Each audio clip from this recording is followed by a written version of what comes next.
Hey everyone.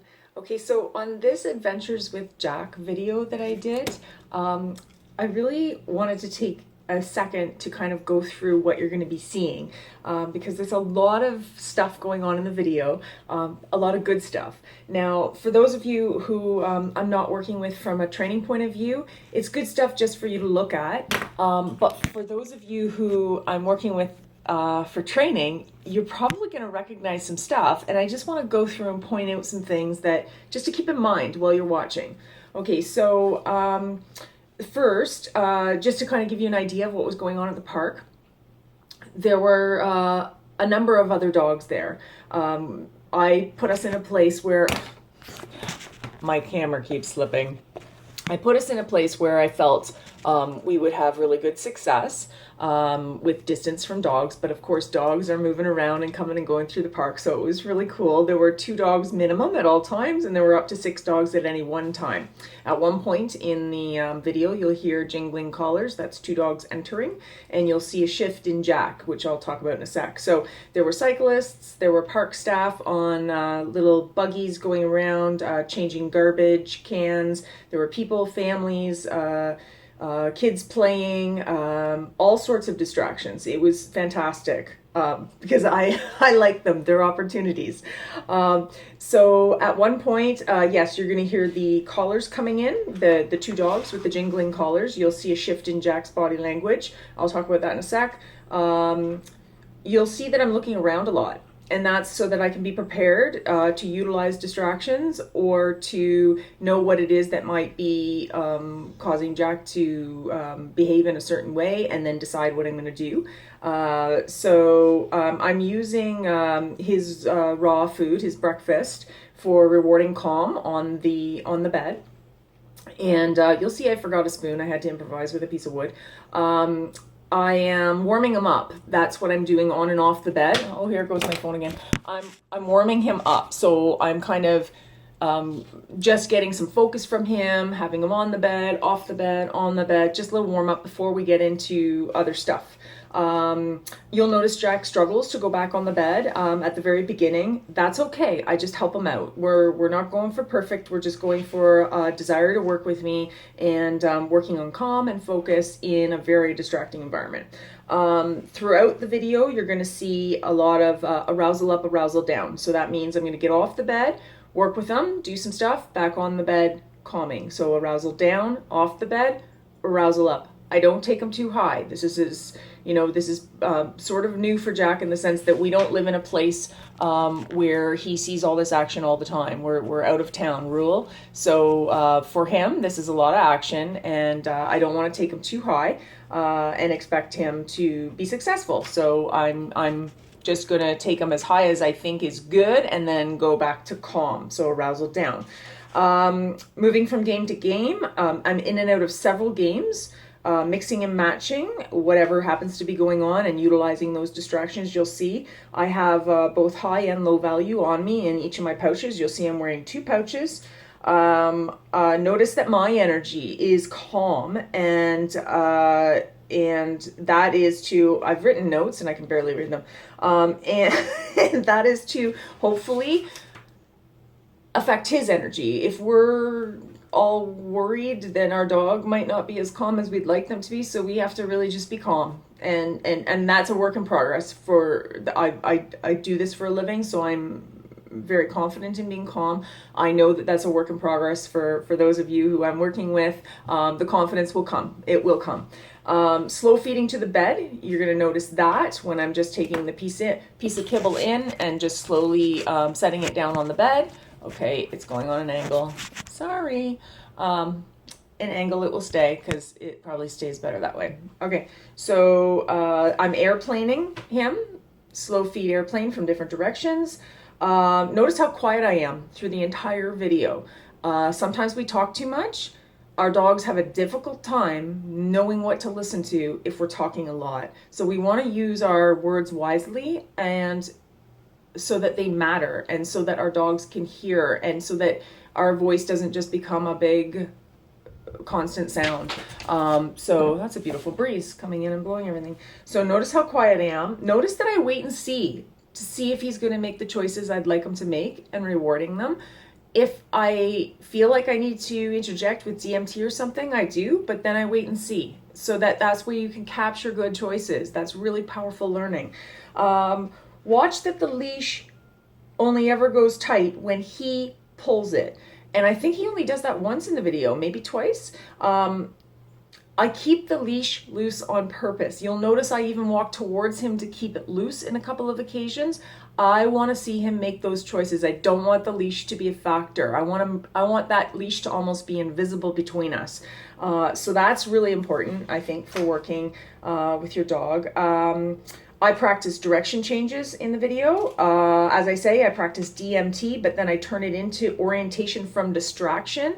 So I DMT him when he sees the distraction, and then I right away use that distraction to my advantage to do orientation from the distraction, okay? So I asked him for a middle to test his ability to listen and hear me in that environment, and he did well. We tried middle on the move just to add a bit of challenge. He loves middle on the move, but I wanted to see if he could stay with me. Let's see, I started doing a bit of food toss just to add variety of delivery. I asked for a touch at one point. I asked for a spin at another point, all testing his ability to focus, work with me, and listen with all the distractions. I waited for him to offer a down on his bed versus asking when we went back to his bed.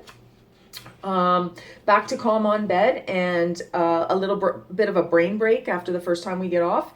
And so you'll see more airplane feeding, feeding for calm. I let him look around. I want him to observe distractions and look around, but then choose to look back at me. So feeding for that. So the second time I let him off his bed, I think, I release him from his bed, and I think it's the second time, you're going to see his body go alert. And you might hear in the background jingling collars. That's those two dogs entering, okay? So his body goes alert, but watch what I'm doing. You'll notice that I stay calm and I just watch his choices. I believe I DMT the first moment, but then that triggers him orienting to me, and then I keep his leash really loose. I let him continue to look back and observe and then reorient back to me. And then at that point, I swing into orientation from distraction again. We creep a little bit closer, and I use a game, You Gotta Have Faith. And then from there, we kind of end up nearly off screen. But what I'm doing is orientation away from distraction, using You Gotta Have Faith at the other end versus tossing one piece. So some of you know the game, some of you don't. That's okay. We'll get to it. So then I am tossing low value and rewarding high value, and You Gotta Have Faith game. Okay, so that is all my notes.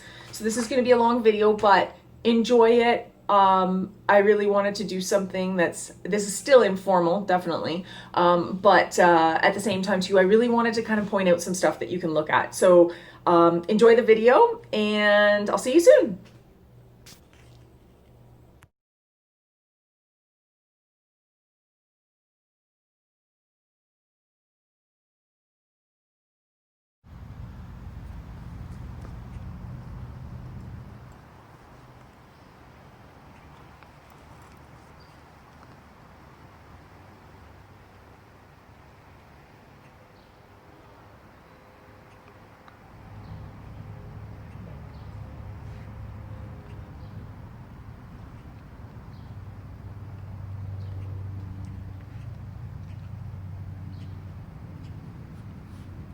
Break.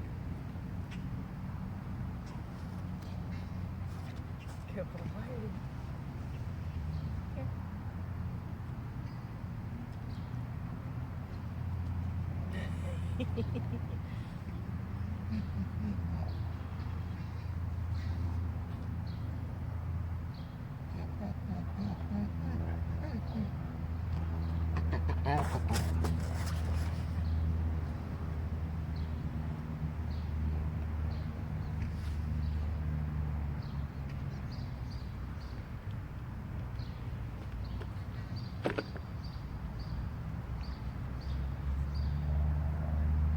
Break.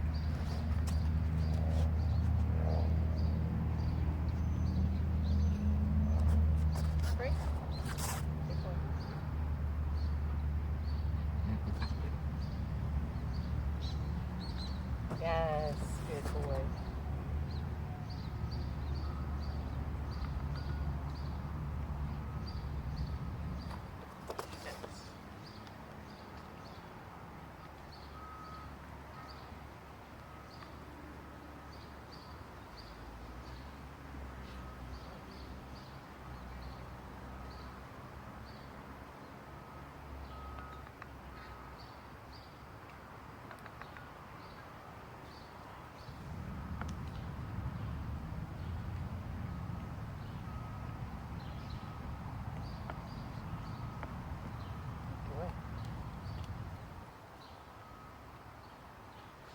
Break.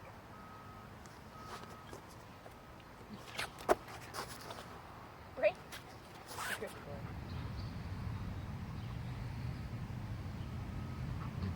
Nice. Good boy. Good job.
Break.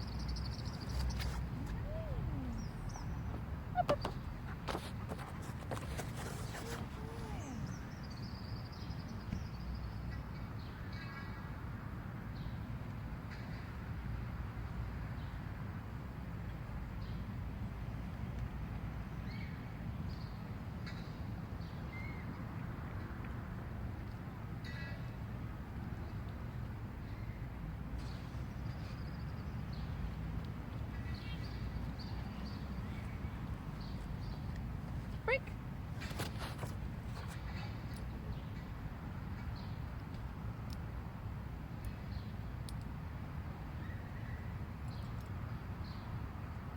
Nice job.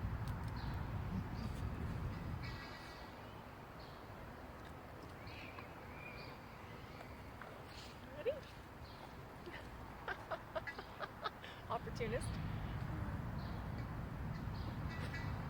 Yes.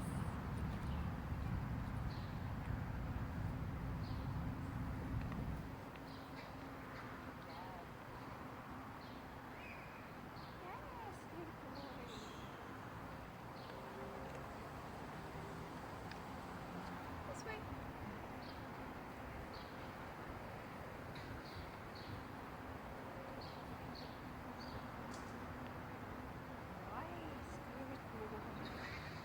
Nice.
Good boy.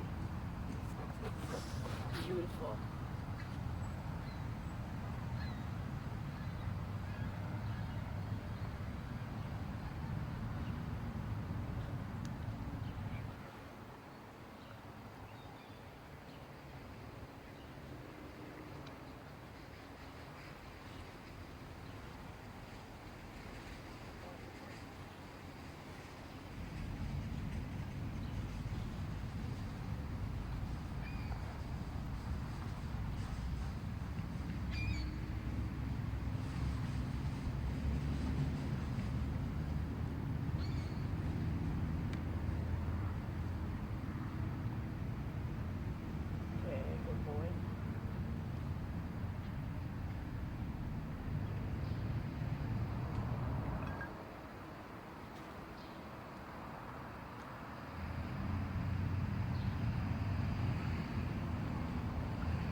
Break. This way. Break. Thank you. There you go. Clean that up. All right.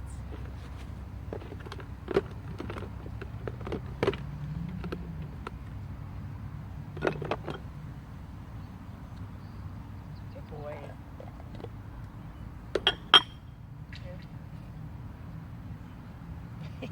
Right here, bud. Ew. Nice. Good boy. Let me eat your collars. Yes.